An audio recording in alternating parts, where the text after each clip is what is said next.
अगर आप class 10th के स्टूडेंट हैं, मैथमेटिक्स सब्जेक्ट के लिए फर्स्ट शिफ्ट में एग्जाम दिए हैं, तो इस वीडियो को देख करके आप अपने ऑब्जेक्टिव का मिलान कीजिए। क्वेश्चन सबका सेम ही है, आपका कोई भी सेट रहे इससे कोई मतलब नहीं है। आपको इस प्रकार से बताएंगे, आप अपने सभी क्वेश्चन का जो है ना कोई भी सेट वाले मिलान कर लेंगे। तो चलिए 18 फरवरी को एग्जाम आयोजित हुई है मैथमेटिक्स सब्जेक्ट की। एक एक करके सभी ऑब्जेक्टिव को देखते हैं। तो यहाँ पर आप देख सकते हैं कि देखिए शीर्ष ए यहाँ पर दिया गया है ABC और इनके निर्देशांक भी दिए गए हैं। तो कह रहा है कि त्रिभुज का क्षेत्रफल क्या होगा, तो इसका सही ऑप्शन आपको होगा C, 6 वर्ग इकाई। अब आपको करना क्या है कि वीडियो को रोक दीजिए, यह क्वेश्चन खोजिए। आप अपने क्वेश्चन में सेट सेम है तो लगातार मिलेगा, अगर सेट आपका दूसरा है तो आपको रोक करके मिलाना है। 10 क्वेश्चन लगातार ही रहता है, तो इसलिए जो है कि 10 क्वेश्चन आपको लगातार मिलेगा, जिससे जो है कि आप टिक मार लीजिए। उसके बाद फिर जो है कि 11वां क्वेश्चन जो आएगा फिर रोकना है, फिर आपको अपने क्वेश्चन में खोजना है। तो इस प्रकार से आप अपने सभी जो है ना ऑब्जेक्टिव का मिलान कर सकते हैं। दूसरा ऑब्जेक्टिव है, यहाँ पर आप देख सकते हैं 10 10, 10 23, 10 80 और 10 67। तो देखिए इनका मान 1, इनका मान 1, 1 गुना 1 1 हो गया। इसका ऑप्शन आपको हो गया B। अगला ऑब्जेक्टिव, यदि दो समरूप त्रिभुज का क्षेत्रफल कितना है तो उनकी संगत भुजा का अनुपात 100 का वर्गमूल 10 होता है। 100 का वर्गमूल 10 और 144 का 12, 10/12, जो कि ऑप्शन आपको C में है। अगला ऑब्जेक्टिव, किसी वृत्त को दो अलग बिंदुओं पर प्रतिच्छेद करने वाली रेखा को हम कहते हैं छेदक रेखा कहते हैं, जो कि ऑप्शन आपको B में है। दो समरूप त्रिभुज की संगत भुजाएं 4:9 के अनुपात में है, तो त्रिभुज के क्षेत्रफल का अनुपात कितना होगा, तो इसका सही ऑप्शन आपको होगा B, 16:81। अगला ऑब्जेक्टिव, यदि त्रिभुज ABC और त्रिभुज DEF, BC का मान 3 है और EF का मान 4 है, तो त्रिभुज ABC का क्षेत्रफल 54 वर्ग सेंटीमीटर हो तो DEF का क्षेत्रफल क्या होगा। तो देखिए 18 3 54, 18 चौके 72 आना चाहिए। किसी भी ऑप्शन में आपको जो है कि ऐसा 72 नहीं है, इसलिए इसका जो है कि ऑप्शन ही रॉन्ग है, एक क्वेश्चन का ऑप्शन रॉन्ग है। अगला ऑब्जेक्टिव, किसी त्रिभुज ABC में A का मान 90 डिग्री है, BC का मान 13, AB का मान 12 है, तो AC का मान जो निकल के आएगा वो आएगा आपको 5 सेंटीमीटर, जो कि ऑप्शन आपको C में है। DEF और PQR में दिया गया है कि D और Q आपस में बराबर है, R और E आपस में बराबर है, तो F और Q आपस में क्या होगा, बराबर, जो कि ऑप्शन आपको B में है। ऑब्जेक्टिव नंबर 9 देखिए, त्रिभुज ABC त्रिभुज DEF में यहाँ पर आप देख सकते हैं संगत भुजा का अनुपात जो है ना समानुपाती है। A का मान 40 डिग्री, B का मान 80 डिग्री, F का मान क्या होगा, यानी कोण जो C होगा ना कोण F के बराबर होगा। इसलिए इसका जो है ना कोण C निकलता है वो 60 डिग्री निकलता है, इसलिए F का मान 60 डिग्री होगा, जो कि ऑप्शन आपको C में है। दो प्रतिच्छेदी वृत्तों की उभयनिष्ठ स्पर्श रेखाओं की संख्या होती है। अब देखिए यहाँ पर तो दे दिया है प्रतिच्छेदी वृत्तों की, अगर वृत्त बाह्यतः अगर स्पर्श करते हैं, प्रतिच्छेद करते हैं एक बिंदु पर, तो देखिए उभयनिष्ठ स्पर्श रेखाओं की संख्या 3 होगी। बाह्यतः अगर स्पर्श करेगा तब यहाँ पर देख सकते हैं, अगर दो वृत्त दो बिंदु पर जो है ना प्रतिच्छेद करती है तब जो है ना स्पर्श रेखाओं की संख्या 2 होगी। बाह्यतः अगर प्रतिच्छेद करते हैं तो 3, और यहाँ पर जो है कि इस प्रकार से जो है कि प्रतिच्छेद करती है, तो ये 2 जो है ना स्पर्श रेखा की संख्या होगी 2। तो यहाँ पर एक चीज़, यह चीज़ क्लियर नहीं है। निम्नलिखित में कौन सा भिन्न दशमलव, देखिए कौन सा भिन्न का दशमलव प्रसार शांत है, तो जिसके नीचे में 2 और 5 आता है उसका दशमलव प्रसार शांत होता है, जो कि ऑप्शन आपको D में है। अब हम अगले ऑब्जेक्टिव को हम देखेंगे, इसको लिखा जा सकता है, इसका सही ऑप्शन आपको होगा D। अब हम अगले ऑब्जेक्टिव को देखेंगे, यदि भाग में यहाँ पर देख सकते हैं A बराबर BQ जो आ रहा है, B का मान 4, Q का मान 5, और r बराबर 1 हो तो a का मान क्या होगा? a का मान जो होगा 4 पंचे 20 21, जो कि ऑप्शन आपको बी में है। अब हम अगले ऑब्जेक्टिव को देखते हैं। बहुपद यहाँ पर 2x² - 4x - 6 है, तो इसका सही ऑप्शन आपको होगा बी। अब हम अगले ऑब्जेक्टिव को देखते हैं। बहुपद x3, इसका करें घात 3 2 5, इसका जो है ना घात होगा वो होगा आपको सी। आंसर हो गया 5। अगला ऑब्जेक्टिव, निम्नलिखित कौन बहुपद नहीं है? तो ये ऑप्शन जो डी है ये बहुपद नहीं है। निम्नलिखित में किस द्विघात बहुपद के शून्य 2 और -2 है? तो ऑप्शन आपको हो गया बी। अब हम अगले ऑब्जेक्टिव को देखेंगे और यहाँ पर देखिए t² + 7t + 10 के शून्य का अल्फा बीटा हो तो अल्फा जोड़ बीटा का मान क्या होगा? होगा आपको सी। अब हम अगले ऑब्जेक्टिव को देखेंगे तो इनका जब आप मान निकालिएगा तो 0 निकलता है, जो कि ऑप्शन आपको बी में है। ऑब्जेक्टिव नंबर 20 में देखिए तो शून्य जो है ना -4 हो तो k का मान क्या होगा? तो k का मान जो होगा वह निकल के आपको आता है 5/4, जो कि ऑप्शन आपको बी में है। वर्ग अंतराल में यहाँ पर देख सकते हैं, वर्ग अंतरालों में वर्गों की लंबाई क्या होगी? तो देखिए अंतर कितना का है? 3 का हर जगह, तो ऑप्शन आपको क्या होगा? बी। यदि लगातार 4 विषम संख्याओं का माध्य 6 है तो सबसे बड़ी संख्या क्या होगी? तो सबसे बड़ी संख्या 6 3 9, ऑप्शन आपको हो गया बी। 6 3 9 होगी। सबसे छोटी संख्या 4.5 और सबसे बड़ी संख्या 9 होगी। प्रथम 6 संप्राकृत संख्याओं का माध्य, तो ये आपको निकल के आता है 7 निकल के आता है, जो कि ऑप्शन आपको सी में है। 1 + cot² थीटा, ये जो है ना cosec² थीटा के बराबर होगा, जो कि ऑप्शन आपको बी में है। इसमें कह रहा है कि बहुलक होगा, तो बहुलक देखिए 5 जो है ना सबसे ज़्यादा बार आता है, इसलिए बहुलक 5 होगा, जो कि ऑप्शन आपको ए में है। पी का मान 0.02 है, तो पी नोट का मान क्या होगा? तो 0.98, जो कि ऑप्शन आपको सी में है। 2 पासों को एक साथ फेंका जाता है तो ऊपर आने वाले अंकों का अंतर शून्य होने की प्रायिकता, तो देखिए इसका सही ऑप्शन आपको होगा बी 1/6। 2 सिक्कों की उछाल में दोनों पर शीर्ष आने की प्रायिकता, तो वह होगी आपको 1/4, जो कि ऑप्शन आपको सी में है।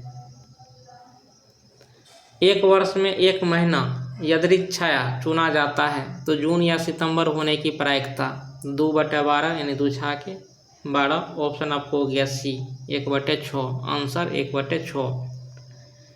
एक पासे की फेंक में संख्या 4 या 5 आने की प्रायिकता द्वितीय 6, ऑप्शन आपको हो गया बी 1/3। अगला ऑब्जेक्टिव यहाँ पर आप देख सकते हैं, बिंदु का जो है ना शीर्ष यहाँ पर निर्देशांक दिए गए हैं और इनके बीच की दूरी का राय निकालने के लिए तो निकल के आता है 8, जो कि ऑप्शन आपको ए में है। अब हम अगले ऑब्जेक्टिव को देखते हैं। यहाँ पर आप देख सकते हैं मूल बिंदु दिया गया है, पी का निर्देशांक भी दिया गया है, तो कह रहा है OP की दूरी x² + y²√, जो कि ऑप्शन आपको बी में है। y अक्ष से बिंदु इतना की दूरी, y अक्ष से दूरी भुज कहलाता है और भुज का मान 12 है, जो कि ऑप्शन आपको ए में है। अब हम अगले ऑब्जेक्टिव को देखेंगे, इनकी कोटि क्या होगी? तो ऑप्शन आपको होगा बी -8। 3 - 4 किस पाद में स्थित है? चतुर्थ, जो कि ऑप्शन आपको डी में है। निम्नलिखित में कौन सा बिंदु द्वितीय चतुर्थांश में है? जो कि ऑप्शन आपको बी में है। अगला ऑब्जेक्टिव, बिंदुओं 4 - 4 4 को मिलाने वाली रेखाखंड के मध्य बिंदु के निर्देशांक हैं, ऑप्शन आपको हो गया बी 0 0। अब हम अगले ऑब्जेक्टिव को देखेंगे, रेखा AB के मध्य बिंदु 2 4 है, तो बिंदु ए के नियामक 5 7 है, तो बिंदु बी के नियामक क्या होगा? जो कि ऑप्शन आपको डी में है। अब हम अगले ऑब्जेक्टिव की हम बात करते हैं, किसी वृत्त के व्यास के सिरों के निर्देशांक 10 - 6 10 हैं तो वृत्त के केंद्र के निर्देशांक होंगे, जो कि ऑप्शन आपको बी में है 2 2। अगला ऑब्जेक्टिव, किसी त्रिभुज के शीर्षों के निर्देशांक 4 6 0 4 5 5 हो तो त्रिभुज के केंद्रक के निर्देशांक होंगे, जो कि ऑप्शन आपको डी में है। अब हम अगले ऑब्जेक्टिव को हम देखेंगे, निम्नलिखित में किस द्विघात बहुपद के शून्यक 3 एवं -10 हैं, इसका सही ऑप्शन आपको होगा ए। अब हम अगले ऑब्जेक्टिव को हम देखेंगे, यदि किसी द्विघात बहुपद के शून्यकों का योगफल 3 उनके गुणनफल -2 हो तो वह द्विघात बहुपद होगा। तो यहाँ पर योगफल 3 दिया है, गुणनफल -2 दिया है, तो x² - 3 और इसका सही ऑप्शन आपको होगा ए।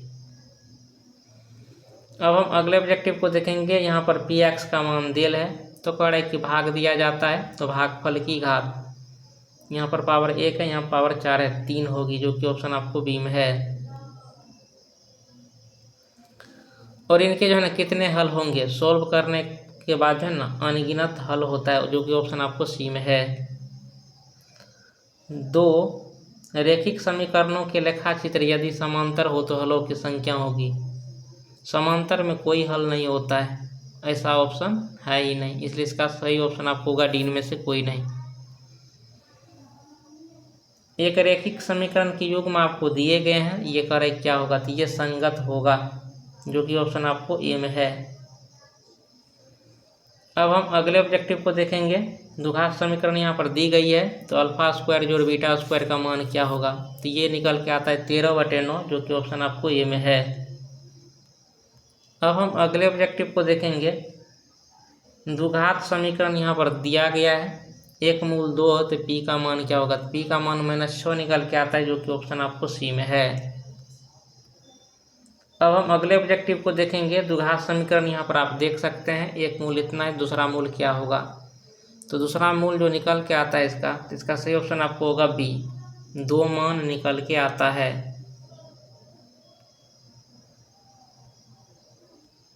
अब हम अगले ऑब्जेक्टिव को देखेंगे, द्विघात समीकरण यहाँ पर दिया गया है कि मूलों की प्रकृति क्या है, तो वास्तविक और समान, ऑप्शन आपको हो गया ए।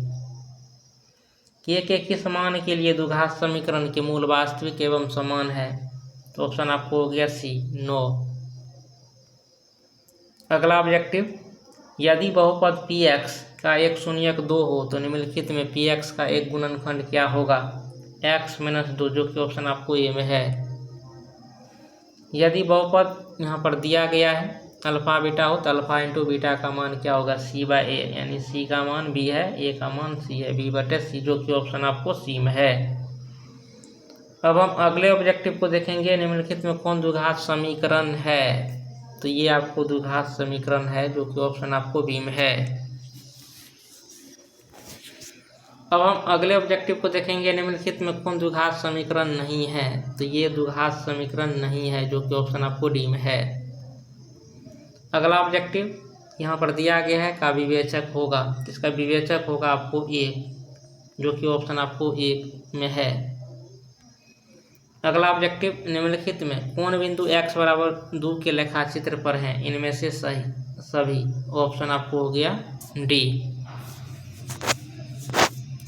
यदि p+1 यहाँ पर दिया गया है, AP का मान दिया गया है, तो कह रहे P का मान क्या होगा, P का मान सोल्व करके निकालने पर 2 आता है, जो कि ऑप्शन आपको बी में है।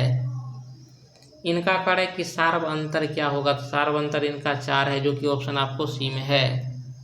समांतर श्रेणी यहाँ पर आप देख सकते हैं 5 8 11 14 में कौन सा पद 38 है, तो 12वां पद 38 आता है, जो कि ऑप्शन आपको सी में है। 2 गोलों का आयतनों का अनुपात इतना है तो पृष्ठीय क्षेत्रफल का अनुपात क्या होगा, 16:25, जो कि ऑप्शन आपको सी में है। 2 बेलनों की त्रिज्याओं का अनुपात 4:5 है तो उनकी ऊंचाइयों का अनुपात 6:7 हो तो आयतनों का अनुपात क्या होगा, जो कि ऑप्शन आपको बी में है, 96/175।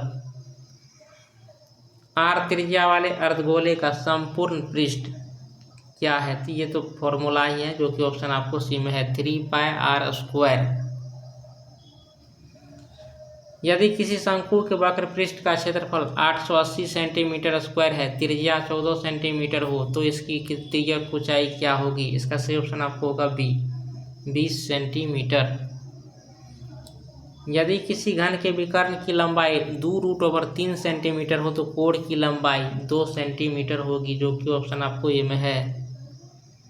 यदि घन का किनारा दुगुना हो जाने पर कुल पृष्ठ क्षेत्रफल पहले कुल पृष्ठ क्षेत्रफल का कितना गुना हो जाएगा? 4 गुना, जो कि ऑप्शन आपको बी में है। अगला ऑब्जेक्टिव, किसी गोले के कुल पृष्ठ क्षेत्रफल और उसी त्रिज्या के एक अर्धगोले के कुल पृष्ठ क्षेत्रफल का अनुपात क्या होगा? तो इसका सही ऑप्शन आपको होगा, वो होगा आपको डी, 4:3। अगला ऑब्जेक्टिव, यदि किसी अर्धगोले के वक्र पृष्ठीय क्षेत्रफल 1232 सेंटीमीटर स्क्वायर है, तो उसकी त्रिज्या क्या होगी? इसका सही ऑप्शन आपको होगा बी, 14 सेंटीमीटर। अगला ऑब्जेक्टिव, यदि कोस थीटा जोड़ कोस स्क्वायर थीटा बराबर 1 और इनका कह रहा है कि साइन स्क्वायर थीटा जोड़ साइन पावर 4 थीटा का मान क्या होगा?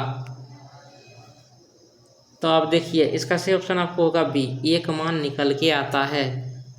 अब हम अगले ऑब्जेक्टिव की हम बात करते हैं, तो इनका मान क्या होगा? 1 + tan square A but 1 + cot square A. इनका सही ऑप्शन आपको होगा डी, tan स्क्वायर ए निकल के आता है। यदि अल्फा बराबर बीटा बराबर 60 डिग्री हो, तो कोस अल्फा माइनस बीटा का मान क्या होगा? इसका सही ऑप्शन आपको होगा आपको बी, इनका मान 1 होगा। अब हम अगले ऑब्जेक्टिव को हम देखते हैं, यदि थीटा का मान 45 डिग्री हो, तो साइन थीटा जोड़ कोस थीटा का मान क्या होगा? इसका सही ऑप्शन आपको होगा बी, √2। अगला ऑब्जेक्टिव, यदि ए बराबर 30 डिग्री हो, तो 2 tan A but 1 - tan square A का मान क्या होगा? इसका सही ऑप्शन आपको होगा बी, tan 60 डिग्री। यदि tan थीटा का मान 12/5 हो, तो साइन थीटा का मान क्या होगा? तो इसका सही ऑप्शन आपको होगा बी, 12/13। यदि कोस 59 डिग्री बट साइन 31 डिग्री, इनका भी मान 1 होता है और इनका भी मान 1 होता है, 1 × 1 1 हो गया। इसका सही ऑप्शन आपको हो गया बी। अब हम अगले ऑब्जेक्टिव को देखते हैं, tan 25 डिग्री गुना tan 65 डिग्री, तो इनका मान 1 होता है, तो साइन 90 डिग्री का मान 1 होता है, जो कि ऑप्शन आपको सी में है। कोस थीटा बराबर x हो, तो tan थीटा का मान क्या होगा? इसका सही ऑप्शन आपको होगा बी, √1 - x² बटे x 1 - कोस पावर 4 थीटा, तो इनका सही ऑप्शन आपको हो जाएगा B, sine square theta into 1 + cos square theta, जो कि ऑप्शन आपको बी में है। y अक्ष पर स्थित किसी बिंदु का रूप क्या है? तो इसका सही ऑप्शन आपको होगा सी, 0x। अगला ऑब्जेक्टिव, यदि किसी बाह्य बिंदु P से वृत्त पर P और PB दो स्पर्श रेखा खींची गई है, यदि PA 8 सेंटीमीटर हो, तो PB की लंबाई क्या होगी? जो कि ऑप्शन आपको बी में है। अगला ऑब्जेक्टिव, PA एवं PB किसी बाह्य बिंदु P से केंद्र O वाले वृत्त पर खींची गई स्पर्श रेखाएं हैं, तो कोण APB 80 डिग्री हो, तो कोण POA का मान क्या होगा? इसका सही ऑप्शन आपको होगा बी, 50 डिग्री। वृत्त पर स्थित किसी बिंदु पर खींची गई स्पर्श रेखा स्पर्श बिंदु से होकर जाने वाली त्रिज्या पर लंब होती है, जो कि ऑप्शन आपको डी में है, 90 डिग्री। दो वृत्तों की त्रिज्याओं का अनुपात 3:4 है, तो उनके क्षेत्रफलों का अनुपात क्या होगा? 9:16, जो कि ऑप्शन आपको सी में है। 42 सेंटीमीटर त्रिज्या वाले उस त्रिज्यखंड के केंद्रीय कोण 30 डिग्री है, तो क्षेत्रफल क्या होगा? इसका सही ऑप्शन आपको होगा सी, 462 सेंटीमीटर स्क्वायर। अगला ऑब्जेक्टिव, दो वृत्तों की परिधियों का अनुपात 5:7 है, तो उनकी त्रिज्याओं का अनुपात क्या होगा? सेम ही रहेगा, जो कि ऑप्शन आपको बी में है। यहाँ पर देखिए 7 कॉमन लीजिएगा, तो sec square A minus tan square A का मान 1 होता है, 7 × 1 7, ऑप्शन आपको हो गया बी। इसमें आपको कॉमन आ जाएगा A square B square, X बराबर ए कोस थीटा और y बराबर बी साइन थीटा, तो इनका मान क्या होगा? तो ये A² into B square, option A. अगला ऑब्जेक्टिव, एक मीनार के शीर्ष का उन्नयन कोण उसके पास से 10 मीटर की दूरी पर 60 डिग्री हो, तो मीनार की ऊंचाई है। इसका सही ऑप्शन आपको होगा बी, 10√3 मीटर। अगला ऑब्जेक्टिव, एक पतंग पृथ्वी से 30 मीटर की ऊंचाई पर है तो इसकी डोर पृथ्वी से 60 डिग्री का कोण बनाती है, तो डोर की लंबाई क्या होगा? इसका सही ऑप्शन आपको होगा सी, 20√3 मीटर। अगला ऑब्जेक्टिव, किसी समांतर श्रेणी का पांचवा पद 11 सार्वंतर 2 है तो इसके प्रथम पद क्या होगा? तो इसका सही ऑप्शन आपको होगा सी, 3। अगला ऑब्जेक्टिव, n पदों वाले समांतर श्रेणी का योग n² जोड़ 2n+1 हो तो इसका छठा पद क्या होगा? इसका सही ऑप्शन आपको होगा बी, 19। अगला ऑब्जेक्टिव, निम्नलिखित में कौन सा समांतर श्रेणी में है? तो इसका सही ऑप्शन आपको होगा सी। निम्नलिखित में कौन सा समांतर श्रेणी में नहीं है? इसका सही ऑप्शन आपको होगा डी। अब हम अगले ऑब्जेक्टिव की हम बात करते हैं। समांतर श्रेणी यहाँ पर 1, 4, 7, 10 के प्रथम 20 पदों का योगफल होगा। इसका सही ऑप्शन आपको होगा सी, 590। निम्नलिखित में किसका मान 1 के बराबर होगा? तो इसका सही ऑप्शन आपको होगा डी। अब हम अगले ऑब्जेक्टिव की हम बात करते हैं। cos² a into 1 + tan² a का मान क्या होगा? इसका सही ऑप्शन आपको होगा सी, 1 होगा, ऑप्शन सी। 98 में tan 30 डिग्री का मान होगा तो वो होगा आपको 1/√3, जो कि ऑप्शन आपको सी में है। cos 60 डिग्री का मान क्या होगा? इसका सही ऑप्शन आपको होगा ए, 1/2। यहाँ पर है sin² 90 डिग्री - tan² 45 डिग्री का मान क्या होगा? तो 1 में से 1 गया 0, ऑप्शन आपको हो गया डी।